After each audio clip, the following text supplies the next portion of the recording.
Hello, hello, Jessie here with pearls from my mom, and we're just going to get started with a little bit of dragon egg here. So I've got some modeling clay that is air dry, and I've got, you know, those like little foam eggs that you get. It's Easter, which is the perfect time to be thinking about making dragon eggs.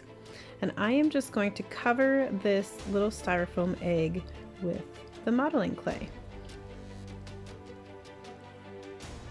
So just get it all slathered on there.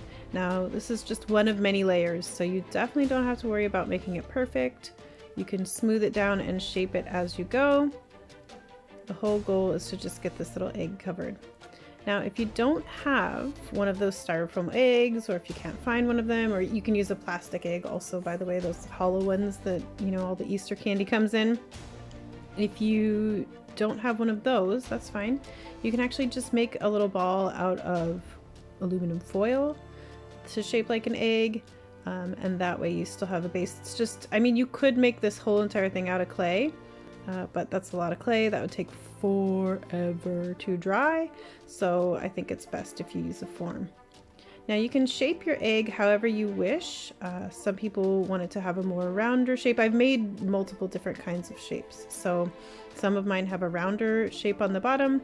It depends on what you want it to do. If you want it to be able to sit freestanding by itself, it's a good idea to give it a little bit of a base so that you'll be able to make it stand. If you want to just put it in a little nest or a box or something like that, then you can make it more round. It's well, I mean, you know, oval, but I'm talking about the bottom here. So just get it all on there, get it all smoothed out. And the very next thing that we're going to do is start adding the scales. So in order to add the scales, I'm going to start at the bottom and work my way up to the top. And so that they're all fairly uniform in size, I'm going to leave one little ball that shows me how big I want them to be.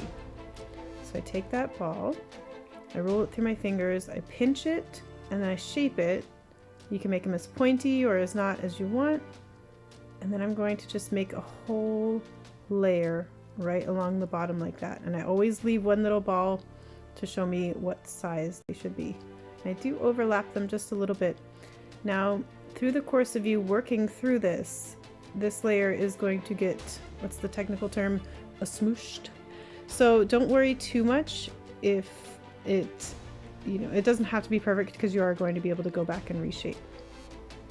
So just go through, add these on there.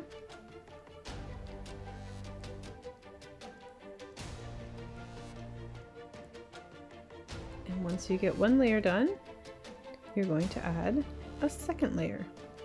Now the second layer, I'm going to make the balls just a little bit smaller. And I'm going to go through and I'm going to do the whole thing like this, going all the way around. Ooh, I get so fast.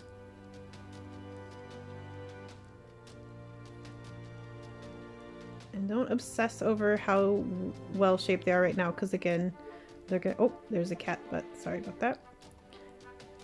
Don't get obsessed with how what shape they are right now, because you are going to have to go through and kind of reshape them a little bit because it gets smushed through, you know, with your working with your hands on it.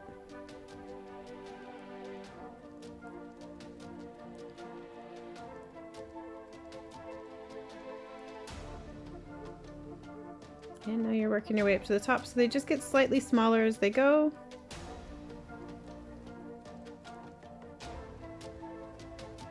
But it's the same method. This took me, in real time, it took me about 20 minutes to do. Good, and now you've got all your scales on. So now that you've done that, you're ready to kind of shape it, make sure it's the way that you want it before you're going to let it dry. So I rolled it on that tablecloth because it kind of has a bit of a texture. But now I'm using, this is actually a cuticle stick. Why not? You got to use the tools that you have. And you're just going to, I wanted to scratch up. I've made them before where I didn't do this, but I kind of wanted this one to have that really like scale, scratchy, like naily looking feel.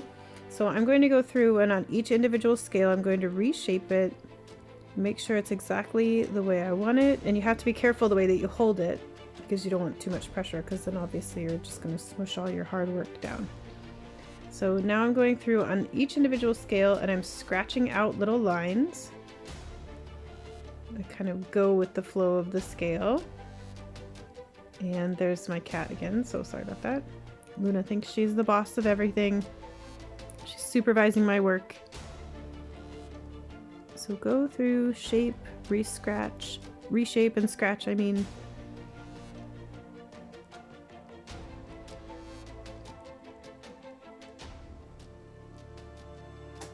And don't worry about, there's going to be little balls of clay that kind of form. Don't worry about those. When it dries, you can just kind of, you know, wipe those off. They're not going to stay there forever.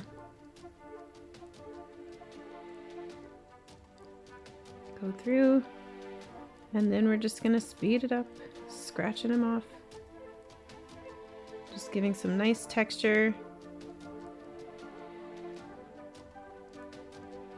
Now, once I'm done with this, I'm going to set it down and I need to leave it to dry. So it needs to sit at least overnight to dry. And I've learned from experience that when you go to dry it, you should cover it with a plastic bag instead of just leaving it out in the air to dry, because then it won't crack. Next up, we'll paint it once it's dry.